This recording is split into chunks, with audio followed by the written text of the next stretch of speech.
Well, the Prime Minister of Thailand today ordered his government to stop buying a British bomb detector after tests proved it was ineffective. It follows an investigation by this programme last month, after which the British government banned exports of such devices to Iraq and Afghanistan. The Foreign Office is concerned they might pose a risk to UK or friendly forces. The serious questions are now being raised about why the British government didn't act sooner to stop them being sold at all. Caroline Hawley reports. It's used by the Thai army to search for bombs. 4,000 people have been killed in southern Thailand since a Muslim insurgency began in 2004, so lives depend on it. After our investigation last month, amid a growing clamour of concern, the Thai Prime Minister ordered tests on this so-called bomb detector known as the GT200. Today, he announced the results. The device had performed so badly, he's banned the purchase of any more. The authorities are reported to have spent over $20 million on the device, at an average price of $30,000 each. For the man who sells the GT200, it's been a winner, and it's clearly helped Gary Bolton to a certain lifestyle. He's been keen to show off to his internet friends. He's declined to speak to us, and through his lawyers, Carter Ruck has threatened to sue if we suggest that his device has cost lives.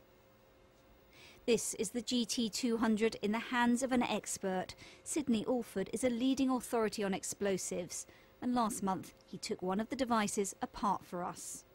So there's nothing in there that could detect a bomb that could possibly work? Speaking as a professional, I would say that is an empty plastic case.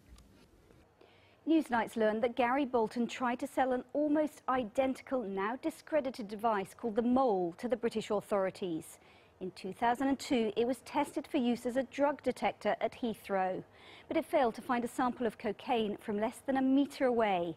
The UK authorities decided against buying it. I'm going to try and keep it steady, and I'm going to walk over here. The professor who's helped expose these devices was astonished. What I find remarkable about this whole episode is that this company tried to sell this piece of equipment to the authorities in this country almost 10 years ago. The Mole was scientifically tested in 2002 in the USA and found not to work. It was evaluated and shown to be nothing more than the dowsing rod. Now, what makes this unacceptable is that at that point someone should have stepped in and shut this operation down. But instead, this company was allowed to go to other countries and exploit the naivety of these people to sell a piece of basically plastic with a car aerial sticking out of it as legitimate scientific equipment, which it clearly isn't.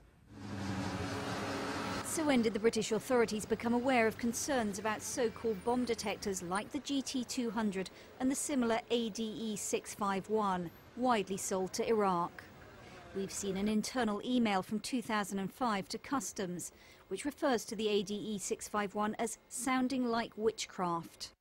And it's emerged that the chair of the Commons Defence Select Committee, James Arbuthnot, wrote to the Defence Procurement Minister Quentin Davis in January 2009.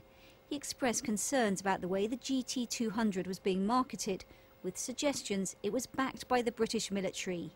In May, Quentin Davis replied, "I am grateful to you for drawing this to my attention and enabling us to investigate this matter. I should first explain that GT200 is not in service with our armed forces, nor has it ever been. Whilst the MOD is aware of GT200, it has not been considered to satisfy any of the capabilities we need." We contacted the Ministry of Defence, who told us that it wasn't for them to take action, that they passed the matter on to the Foreign Office. Tonight, the Foreign Office told us they started monitoring the sale and use of these types of device when they became aware of concerns in March 2009. But it wasn't until late last month that the government banned the export of the devices to Iraq and Afghanistan. And it was only 11 days ago that governments worldwide were advised of British concerns. But the ADE 651 is still in use at checkpoints in Baghdad. They should be banned, this man says. It looks as though they're giving the bombers a green light to pass. It makes it easy for them to go undetected. I think it's wrong, but I also think that some of those who made the deal have benefited from it. The man behind the ADE 651, Jim McCormick, was arrested on January the 5th by Avon and Somerset police. And a shipment of his devices was stopped at East Midlands Airport late last year. But both the ADE 651 and the GT 200 have been sold around the world, everywhere from China to Mexico, Kenya to Lebanon and Pakistan. They've been marketed as detecting everything from explosives to elephants and drugs. And they're still being used, despite the risks that they pose. Caroline Hawley, I'm joined now by the Liberal Democrat MP David Heath, who's raised this issue at Prime Minister's Question Time. David Heath, explain why there can be a ban on exports to Afghanistan and Iraq, but nowhere else. Well, I'm not sure I understand it myself. I have to say that the pretext that the government are using is because British forces might directly be at risk in Iraq and Afghanistan, which I think begs the question of what on earth is happening in the rest of the world where these devices are being sold. And of course it makes us look exactly like, you know, we only care about British and American lives. Precisely so. But I mean, even if that were the case, even if that was a reasonable position to take, I have to say that there are British tourists travelling through Thai airports on a daily basis, or any of the other countries that these are being sold, and they are at risk as long as this is the detection device which is being used to detect explosives and counter-terrorism. Now, we know, of course, that Thailand was alerted by our programme last month, but, you know, as Caroline Hawley said, Kenya, you know, China, Pakistan of all places, Lebanon, Mexico. Have you actually done anything beyond, the government says only now is it alerting these countries, but why was this not happening last year when Quentin Davis received that letter? Precisely so. I mean, what has now emerged, and it answers one of my questions. My first question was, why weren't the government even interested in this?